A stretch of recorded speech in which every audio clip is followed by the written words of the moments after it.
Hemos conversado con él, si no me equivoco, antes de que asumiera este gobierno, y ahora otra vez podemos conversar con Guillermo Francos, jefe de Gabinete de la Nación. Guillermo, buenos días. Florencia Halfon te saluda. ¿Cómo te va? Buen día, Florencia, ¿cómo estás? Tanto tiempo hace. Gracias, la verdad que sí. Gracias por atendernos. No, por favor. A ver, Guillermo, empecemos por lo que fue la jornada de ayer. ¿Qué evaluación haces de la movilización de ayer? Hoy todos los diarios hablan de una movilización muy masiva y la describen además como una marcha opositora. Bueno, yo creo que tiene componentes de ambas cosas, ¿no? Fue una manifestación importante que a mucha gente que expresó su adhesión a la fecha que se recuerda, que se conmemora el golpe del 24 de marzo del 76 y todo lo que eso trajo como consecuencia, y simultáneamente, obviamente, como siempre en estos casos, se ven aprovechamientos políticos, ¿no? Uno veía la enorme cantidad de carteles y de banderas que había de otras, hasta bandera de Palestina había en la marcha, ¿no? Con lo cual, obviamente, fue una marcha muy politizada, ¿no? Bueno, claro, es una marcha politizada, pero ¿no crees que es un poco esa masividad en respuesta a, por ejemplo, el video que ayer publicó el gobierno, es decir, a un mensaje, a una mirada que tiene este gobierno sobre lo ocurrido el 24 de marzo? No, no creo que sea una... Bueno, obviamente la politización hace que cuestionen al gobierno, como es lógico, algunos sectores de la política argentina, y siempre estas cosas se aprovechan así, ¿no? Pero me parece que no tiene nada que ver con la posición expresada por el gobierno, que no es de ahora, sino que ha sido de siempre, ni con el video de Agustín Laje también, que expresó ayer una posición como presidente de la Fundación Faro, y particularmente mostrando una visión de la historia contemporánea argentina desde las dos visiones, ¿no? Desde las dos posiciones, que es lo lógico, ¿no? Uno siempre tiene que entender la historia desde la posición, de ambas posiciones, de la posición oficial, de la posición crítica, de la posición del otro lado, etcétera, ¿no? Y ver qué fue lo que realmente sucedió. Y esto fue lo que intentó hacer, según entiendo, Agustín Laje, y lo expresó con bastante claridad, ¿no? No sé lo que intentó, pero no había dos posiciones, había una. ¿En dónde, perdón? En el video. No, yo creo que no. Yo creo que él expresó claramente la posición de lo que significó la Argentina en esa época, que no solamente fue lo sucedido por el golpe del 24 de marzo. Yo toda esa época la viví, ¿no, Florencia? Yo me acuerdo perfectamente porque yo en esa época tenía 20 años, con lo cual, 20 y tantos años, con lo cual estaba en la facultad, además. Viví claramente la época del gobierno de Perón, de Isabel, de López Rega, de la AAA, todo eso me acuerdo perfectamente lo que significó. Me acuerdo lo que fueron los movimientos guerrilleros, terroristas, que afectaron a la Argentina durante ese periodo. Me acuerdo de los atentados, y me acuerdo también después del desastre del golpe del 24 de marzo, ¿no? Lo que implicó eso, con la secuencia de asesinatos, de desapariciones, de muertes, etcétera. Bueno, fue una época sangrienta en la Argentina, claramente, ¿no? Guillermo, ¿cómo te va? Nico Fiorentino te saluda. Buen día y gracias por la entrevista. También es tan injusto creer que la historia argentina empezó el 24 de marzo del 76 como creer que empezó con la AAA. O sea, hay que irse más atrás, hay un golpe en el 55, digo, también depende de uno dónde ponga el kilómetro cero de la historia. La narrativa, la historia se cuenta de una forma o se cuenta de otra. Y respecto a la movilización del día de ayer, si fue opositora, si fue politizada, fue porque hay organizaciones políticas, y la cuestión es si es una movilización partidizada, que me parece que es distinto a que sea politizada, y las reivindicaciones históricas, no de ayer, de todas las movilizaciones del 24 de marzo, son por los 30.000 desaparecidos, cuando el propio presidente dijo que son 8.753, cuando se habla de un genocidio y el presidente dice que fue una guerra, y cuando se habla de tortura, desapariciones, secuestros y robo de bebés, Y el presidente, dije las 3 cosas que dijo el presidente, dice que son excesos. Bueno, a ver, yo creo, no sé, había que remontarse a ver cuándo empezó la historia de desencuentros de la Argentina. Mm. Tal vez fue mucho antes del 55 también, ¿no? Eh, de todas maneras, me parece que es una etapa triste de la historia, y yo creo que eso hizo que quedáramos atrasados en el desarrollo durante tanto tiempo y que tengamos las desigualdades que hoy tiene la Argentina, Yo por eso, ¿no? para no irnos tan atrás y centrarnos más ahora, lo que digo es que es muy difícil que una movilización que reivindica o digamos reclama por la desaparición de 30.000 personas, que el propio presidente niega. Digo, pongo en la cabeza al Ejecutivo para no decir No que... es, pero es que no es el presidente el que la niega, ¿no? La realidad es que han sido tanto. Mira, la escuchaba anoche a Mm, Graciela Fernández Meijide, que es alguien que no puede ser dudada de su historia, de la parte de la historia que vivió. Y ella decía que lo de los 30, ella estuvo en la Comisión de la Verdad, la que creó el presidente Alfonsín, ujú. para analizar ese periodo tan oscuro. Y ella misma dije, la historia del Nunca Más también lo cuenta, del libro que sacó la comisión, que lo de los 30.000 no es cierto, ¿no? Entonces ellos hablan de 7.000 y pico, 8.000, que fueron los que pudieron constatar, no hubo otra historia. Entonces, sobre esto se ha escuchado, se ha debatido mucho. Está claro que no fueron 30.000, pero más allá de si fueron o no fueron, da lo mismo que sean 7.000, 8.000 que 30.000, igual es un Pero lo que desastre. pasa es que eso es lo que se dice siempre, Guillermo, pero se dice 30.000 porque la realidad es que no se sabe y es responsabilidad del Estado. Y además, que se hayan demostrado 8.753, que es lo que dice el presidente, hay desclasificación de archivos que hablan de más de 22.000, de 24.000. Hay una intencionalidad política detrás de cuando uno pone la lupa sobre un número o sobre otro, sobre un testimonio. Si vos pones la lupa solo sobre el de Fernández Mejía y tenés un resultado y sabés que la historia no se puede narrar a partir del relato de una sola persona. Pero Nico, no fue la comisión de que creó Alfonsín, no fue una sola Ujú, persona, fueron una cantidad de personas de enorme trascendencia en la Argentina y que no tenían un signo político como ni siquiera parecido al del presidente Milei, ujú, sino todo lo sí. contrario, ¿no? Con lo cual, yo digo, todo ese informe del Nunca Más no habla de 30.000 desaparecidos, pero por eso insisto, es una discusión que no tiene sentido. Si vos estás convencido de que fueron 30.000, bueno, perfecto, pero esos no son los hechos reales y los que fueron investigados.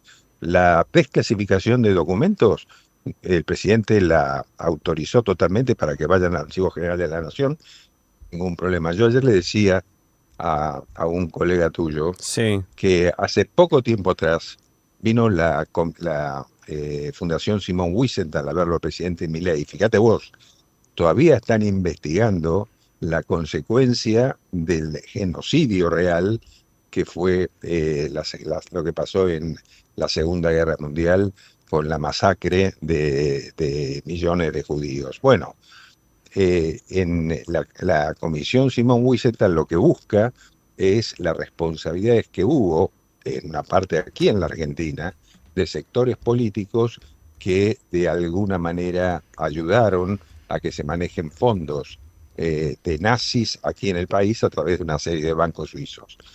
Esa fundación estuvo en la Argentina y le pidió al presidente que se desclasifiquen documentos que están actualmente en Argentina y el Mm. presidente dio autorización y por eso el senador de Estados Unidos que le mandó una nota al presidente Milei para que autorice eso apoyando la Fundación Wiesenthal, le agradeció públicamente, mandó una nota, lo invitó al Congreso de los Estados Unidos, en fin.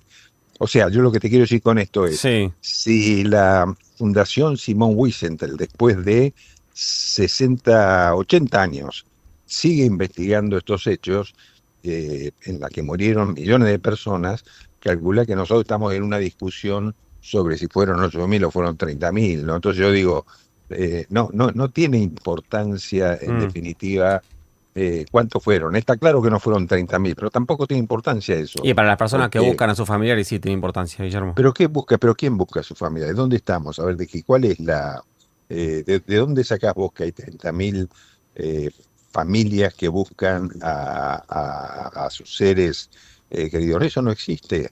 No hay ninguna prueba de que haya tantas familias buscando a tantos desaparecidos. Entonces yo creo que hay que hablar con la verdad y hay que hablar con lo que realmente pasó, ¿no? Igual lo que pasó, Nico Mm. o Florencia, lo que pasó fue un desastre igual, ¿no? Entonces, yo creo que fue un abuso que es difícil de calificar lo que pasó durante los años de represión absolutamente incalificable, sean 7.000, 8.000 o 30.000 personas, ¿no? El video de 20 minutos que ayer publicó Casa Rosada no señala eso que vos decís, no señala una crítica contundente al terrorismo de Estado, en todo caso lo equipara a la guerrilla y pone sobre la mesa la discusión sobre la guerrilla, o sea, eso es lo que trae a discusión. Y me gustaría consultarte, porque si lo escuchábamos a Espert en las últimas horas decir, bueno, ya basta con este tema, si todavía no sabemos dónde están los desaparecidos, si todavía no sabemos dónde están gran parte de los nietos o no se puede restituir su identidad, ¿es un tema terminado o no? Florencia, insisto, yo creo que no sé cuáles son, yo sé, por supuesto que hay algunos nietos que todavía no pueden encontrar. Eso se lo he escuchado varias veces decir a Carlotto y están todavía en esa búsqueda. Lo que sí me parece es que no podemos estar politizando un tema que es una tragedia, pero que no es razonable utilizar una tragedia politizándola en esos términos, ¿no? Yo escuchaba algunas declaraciones de Carlotto ayer que me parece no tenían nada que ver con el hecho que se estaba tratando, ¿no? O sea, un cuestionamiento al gobierno de Milei en función de este episodio que ocurrió en el año 76, me parece que no tiene ninguna lógica, es un cuestionamiento estrictamente político Lo que pasa, porque ella no está de acuerdo con el gobierno. eh, Entonces yo lo que digo es, separemos las cosas, ¿no? Hablemos con objetividad y si me permitís, sí. lo voy a volver a ver, pero yo vi ayer a la tarde el video de Laje, y sí me parece que él hace un cuestionamiento a lo que sucedió durante la dictadura militar y el golpe de Estado del 76, ¿no? Por lo menos es lo que creo recordar, lo voy a repasar otra vez, pero yo creo que sí hace un cuestionamiento a eso, como también hace un cuestionamiento a lo que pasó, a lo que fue la guerrilla, a los atentados, y en particular a alguno de ellos, ¿no? Con lo cual, yo creo que hay que tratar de ser objetivo en el análisis y no ponerle un condimento político que no lo tiene. Trató de analizar la cuestión en términos históricos absolutamente objetivos. Como bien dice Nico, claro que tiene un condimento político. Cualquier mirada sobre este tema tiene un condimento político, no necesariamente un condimento partidario. Ahora, si Estela de Carlotto tiene esta mirada, también tiene que ver con la cantidad de recortes que se hicieron en el área de derechos humanos, con que, por ejemplo, estos archivos desclasificados, ya desclasificados desde antes, no podían ser investigados porque fue desmantelada el año pasado el área que se ocupaba de estudiarlos.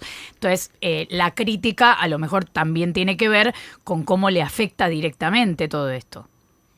Me parece que no es así, Florencia, ¿no? Yo creo que este decreto que sacó en su momento, creo que fue la presidenta Kirchner, que nunca se había puesto en vigencia.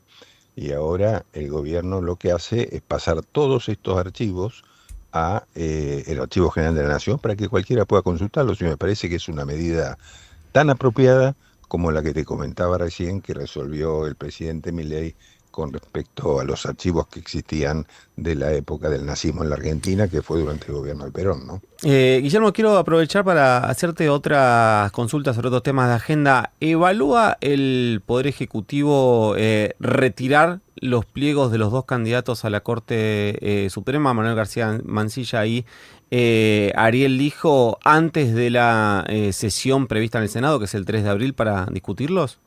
No lo evalúa el gobierno. ¿No los va a retirar? No lo va a retirar. Y en caso de que, bueno, uno de los dos ya asumió, que es Manuel García Mansilla, en caso de que él no consiga los 2/3, el gobierno tiene pensado publicar un decreto que anule su decreto designado en comisión, teniendo en cuenta que el órgano constitucional responsable de designar jueces de la Corte es el Senado y lo estaría rechazando. No, en absoluto, no tiene pensado retirar. Ambos ministros de la Corte fueron designados por decreto en función de las facultades constitucionales que tiene el Poder Ejecutivo y están en funciones hasta el 30 de noviembre de este año, cuando finalice el periodo de sesiones. En el caso particular del juez Lijo, él no ha asumido todavía, no. Sí, por eso te pregunté por García Mansilla. Sí. Bueno, veremos qué hace el juez Lijo, no tengo claro cuál es su... En todo caso, eso deberían preguntárselo a él. Con respecto a García Mansilla, él puede seguir en su cargo constitucionalmente, ¿no? Uh-huh. Recién hablábamos con una diputada radical que tiene a su cargo la Comisión de Previsión Social de la Cámara de Diputados. Se van a poner en discusión, entiendo que la semana que viene, algunos proyectos vinculados al relanzamiento de una moratoria previsional. Entiendo que es futurología, no están ni los dictámenes, ni siquiera se inició el debate en comisiones, pero si es que estás en condiciones de responder, quería saber si llegar a avanzar un proyecto de moratoria previsional, si llega a convertirse en ley, si el gobierno lo vetaría, como ya ocurrió con un proyecto previsional aprobado el año pasado. No, el gobierno no va a aprobar ningún proyecto de estas características que no tenga claramente establecido cómo se financia, ¿no? Porque esta es la realidad, que todos estos proyectos de moratoria han generado un caos en el sistema previsional argentino que ha terminado absolutamente desfinanciado. O sea que lo vetaría. Bueno, eso es una decisión del presidente de la República, ¿no? No lo voy a decir yo, pero el gobierno no está de acuerdo con la prórroga del sistema de moratorias que ha generado este desastre en el financiamiento del sistema previsional, ¿no? Guillermo, en 15 días más o menos se viene un nuevo paro de la CGT, convocado sobre todo, aunque mencionaron varios puntos, en contra de lo que sostienen que es el techo de las paritarias que está estableciendo el gobierno, de las paritarias que el gobierno se permite homologar.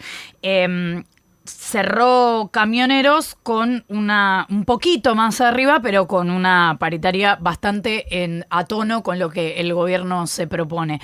¿Hay una negociación posible respecto al techo de la paritaria o el techo es el 1, el 2% mensual y hasta ahí llegamos?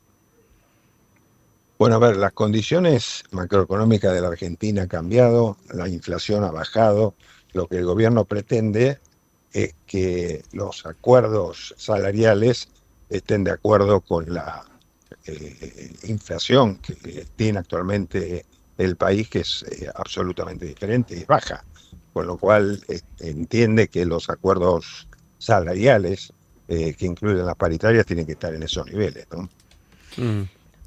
Ahora que decís lo de la inflación, también se conoció que desde hace un año que el INDEC está trabajando en una actualización de la medición, también respecto de cómo han aumentado proporcionalmente algunos servicios. Sobre todo, ¿está estudiando el gobierno instalar esta nueva medición en el INDEC o todavía no?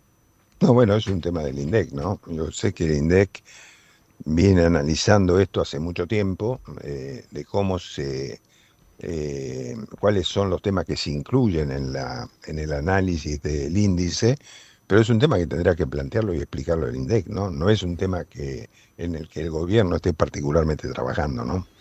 Guillermo, sin ser un especialista en mercados, menos en mercado cambiario, da la sensación de que por la presión que está sufriendo el dólar, el Banco Central tuvo que vender 1.100 millones de dólares en una semana, algo que vamos a coincidir, me parece, es un esquema insostenible si toda la semana se fuese esa guita de reservas, que hay una necesidad por parte del Ejecutivo de aclarar cuál va a ser el esquema cambiario una vez avanzado, cerrado un acuerdo con el Fondo Monetario. El presidente dijo que hasta mediados de abril no se va a conocer el Staff Level Agreement. Entonces la pregunta es si el gobierno va a aclarar en algún momento, al menos en qué línea van las conversaciones con el Fondo Monetario respecto a cuál va a ser el esquema cambiario, si va a seguir el crawling peg, si va a haber un esquema de banda, si va a ser de flotación libre. A ver, muchos planteaban cuando el gobierno sancionó por decreto de necesidad y urgencia la instrucción de llevar adelante el acuerdo con el Fondo Monetario. Uh-huh. Muchos lo cuestionaron diciendo que era una facultad del Poder Legislativo desde el punto de vista constitucional, y en realidad es un tema que surge la aprobación por ley a partir de la llamada Ley Guzmán. ¿Por qué motivo el gobierno resolvió este camino? Porque claramente era una forma de acelerar los tiempos, sí, para su tratamiento y no generar esta volatilidad que empezaba a verse en los mercados. Bueno, esto se aprobó recién la semana pasada. Nosotros creemos que esto va a normalizar la situación en los mercados y se va a ir encarrilando a una normalidad, digamos así. Así que no va a ser necesaria ninguna intervención en los mercados cambiarios, como usted señalaba, ¿no? Esta semana crees que no va a haber, no va a ser Que necesario. va a ser más tranquila, yo creo que va a ser mucho más tranquila, donde se van a recuperar los valores de los activos argentinos. Esto es lo que espera el gobierno, pero es una pregunta que más bien deberían hacerle al Ministerio de Economía, ¿no? Y respecto del número que, bueno, el ministro dijo todavía se está negociando, empezaron a circular algunas cifras, no está del todo claro si surgieron del gobierno o del propio FMI, pero la agencia Bloomberg habla de 20.000 millones, incluido ahí lo que sería a modo de devolución y el préstamo nuevo, digamos. Bueno, yo una de las razones por las cuales todas estas conversaciones son confidenciales es para no generar movimientos económicos que no respondan a una información concreta. Pero a alguien se le chipoteó. No lo sé, yo la verdad es que no sé de dónde salió eso, pero seguramente no ha salido del gobierno nacional, ¿no? Uh-huh. Guillermo, perdona, te explotamos porque hace mucho que no hablamos con vos. ¿Cómo está la relación del presidente con Mauricio Macri de cara a las elecciones de este año? Bueno, yo creo que la relación siempre ha sido una relación muy razonable entre dos dirigentes de fuerzas que tienen varios aspectos en común. Por supuesto, eso no implica que en términos electorales eso lleve a un acuerdo absoluto. Siempre hay diferencias, ¿no? Sobre todo cuando hay que conformar listas en distintos distritos, listas de dirigentes provinciales, locales y nacionales. Pero en líneas generales yo creo que estamos bien predispuestos a llegar a un entendimiento, ¿no? Pero el presidente había dicho hace no mucho que era un acuerdo total o ningún acuerdo, y ahora parece empezar a negociarse distrito por distrito. Bueno, hay una negociación distrito por distrito, por eso digo, hay negociaciones que son locales y hay otras negociaciones que son nacionales. Al gobierno fundamentalmente está interesado, llevado, movido o preocupado por lo que es una negociación nacional, porque claramente lo que nosotros buscamos es tener una representación parlamentaria mayor que la que tenemos actualmente, ¿no? Uh-huh. Hemos obtenido muchos resultados con una minoría parlamentaria muy marcada. Entonces yo siempre digo, imagínense lo que sería si tuviéramos una representación mayoritaria mayor, porque podríamos encarar reformas mucho más importantes que le hacen falta al país, ¿no? Guillermo, antes de cortar, me quedo pensando un poco en lo que hablábamos al comienzo y en que vos has pasado por otras gestiones de gobierno y me interesa saber si la mirada sobre el terrorismo de Estado, la mirada sobre lo ocurrido en el 76 y en la dictadura cívico-militar se parece más, la tuya, a la de esta gestión o a la de las gestiones anteriores. No, yo no creo que haya una mirada de esta gestión o de gestiones anteriores. Creo que esta gestión lo que tiene es una mirada que comprende lo que pasó antes del golpe militar del 76 y lo que pasó después. Y ambas cosas fueron desastrosas para la nación en su conjunto, ¿no? De manera que el terrorismo de Estado fue un desastre para la Argentina, de la misma manera los movimientos guerrilleros también fueron un desastre para el país. Y ¿De la todo misma eso, manera? no, es muy difícil hablar de la misma manera o de otra manera. Yo creo que se pueden cuestionar ambas, no sé si la intensidad es la misma o no. Por supuesto que desde el Estado, el terrorismo desde el Estado es utilizar el poder del Estado para generar lo que pasó, es absolutamente inaceptable e inadmisible, ¿no? Es Guillermo Francos, jefe de Gabinete de Ministros de la Nación. Gracias, Guillermo, por habernos atendido. No, al contrario, gracias a ustedes. Hasta luego, Florencia. Son las 9:25. Ahora dice, de 7 a